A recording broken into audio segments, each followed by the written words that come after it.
السلام علیکم ملګرو، خدای دې وکړي ستاسو به ټول ښه او جوړ یاست. ملګرو، په دې ویډیو کې به زه تاسو دروښیم چې تاسو څنګه کولی شئ چې د خپل فیسبوک پاسورډ ور چینج کړئ. یعنې بل سړي چې د فیسبوک پاسورډ یې زده کړی ده اوس تاسو غواړئ هغه ور چینج کړئ. چې هر ځای چې موبایل لوګین وي هغه به لوګ آوټ هم سي، یعنې ستاسو اکاونټ به ځینې ووځي او د هغه رقم به تاسو د خپل فیسبوک پاسورډ هم ور چینج کړئ. نو درځئ ملګرو ویډیو شروع کوو. ملګرو، تر ویډیو شروع کېدو مخکې که چېرته تاسو زموږ چینل سبسکرایب کړی نه وي، مهرباني سره وکړئ زموږ چینل سره سبسکرایب کړئ او د هغه رقم زموږ ویډیو لایک کړئ، ځکه موږ خپل چینل کې هره ورځ د هغه رقم ښایسته ویډیو اپلوډوو. درځئ ملګرو ځو د ویډیو په طرف. ملګرو، تر ټولو مخکې تاسو لاړ شئ خپل فیسبوک اکاونټ په خلاص کړئ. کله تاسو خپل فیسبوک اکاونټ خلاص کړئ، دلته به تاسو راسئ په دغه درې لینه نشانونه چې درکړي دي په دې باندې به تاسو کلیک وکړئ. ملګرو، کله تاسو په دې باندې کلیک وکړئ د هغه رقم به دا تاسو لوړ لاړ شئ، دلته به راسئ سیټینګ اینډ پرایوسي به پیدا کړئ. ملګرو، کله تاسو سیټینګ اینډ پرایوسي پیدا کړئ دلته به تاسو راسئ په سیټینګ باندې به کلیک وکړئ. ملګرو، دلته به تاسو په سیټینګ باندې کلیک وکړئ، د هغه رقم به تاسو یو څه لوړ کړئ. دلته چې تاسو دغه لوړ کړئ دلته به راسئ تاسو به پیدا کړئ سکیورټي لوګین. ملګرو، تاسو په سکیورټي لوګین باندې کلیک وکړئ، د هغه رقم دلته اوس تاسو راسئ چینج پاسورډ به پیدا کړئ. ملګرو، کله تاسو چینج پاسورډ پیدا کړئ په چینج پاسورډ به کلیک سره وکړئ. کله تاسو په چینج پاسورډ باندې کلیک وکړئ دلته اوس تاسو د درې خانې درکړي، یعنې درې خانې دي، په درو خانو کې به ته خپل کوډ ورکوې.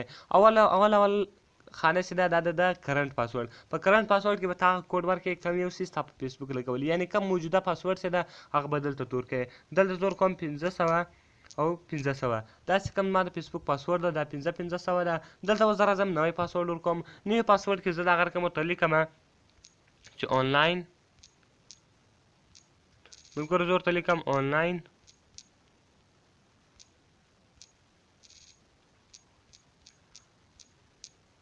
آنلاین زده کړه پښتو،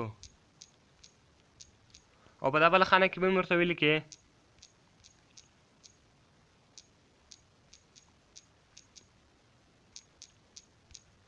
دا بله خانه کې ملګرو ما ویل کوي چې آنلاین زده کړه پښتو، یعنې په اوله خانه کې به ته هغه پاسورډ لګوې کوم یو ستا په اکاونټ باندې ولاړ وي، د هغه رقم دا نور دوو خانو کې به ته هغه پاسورډ لګوې کوم یو ستا غواړې باندې ویې لګوې، یعنې نوی پاسورډ به ته دلته لګوې. که چیرې په اوله دویمه خانه کې ته هر پاسورډ ولګوې، په درېیمه خانه چې درکړې ده په دې کې به هم ته هغه لګوې.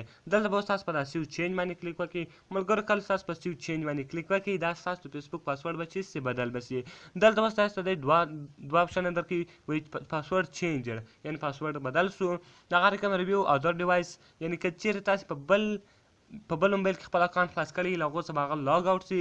او سټې لوګین، که د په سټې لوګین باندې کلیک وکړئ په دغه کې به هم دغه کم اکاونټ چې تاسو خلاص کړی دی دغه به خلاص وي، او که بل ځای ته خلاص کړي وي دورې به هم خلاص وي. نو تاسو به ملګرو په دغه ریویو ادر ډیوایسز په دې باندې کلیک وکړئ. نو ملګرو، کله تاسو په دې باندې کلیک وکړئ د هغه رقم به کنټینیوز ووایي. اوس چې هر ځای چې د فیسبوک اکاونټ خلاص شوی د هغه به له هغه ځای لوګ آوټ سي، د ده څخه به نوی پاسورډ غواړي. نو نوی پاسورډ چې دی ورکوي دغه نوی پاسورډ به بدل سوی وي، هغه به دی نشي خلاصولی. نو ملګرو، دا رقم تاسو د خپل فیسبوک پاسورډ چینجولی سي. دا رقم اوس راسي وبس لوګ آوټ فرام آل سیزن په دې باندې به کلیک وکړئ. له ټولو شیانو څخه خپل کوم ځای چې دغه کړی هغه به ټول لوګ آوټ سي، په لوګ آوټ باندې به کلیک سره وکړئ. دا رقم به دا ټول اپشنان ختم سي. هر ځای چې مثال چې اکاونټ لوګین و هغه به ټول لوګ آوټ سي. نو ملګرو، خدای دې وکړي ستاسو به زموږ ویډیو خوښه سوې وي او د هغه رقم زموږ ویډیو سره لایک کړئ، زموږ چینل سره سبسکرایب کړئ، ځکه به خپل چینل کې هره ورځ د هغه رقم ښایسته ویډیو اپلوډوو. نو ملاویږو په نور ښایسته ویډیو کې. د خدای په امان.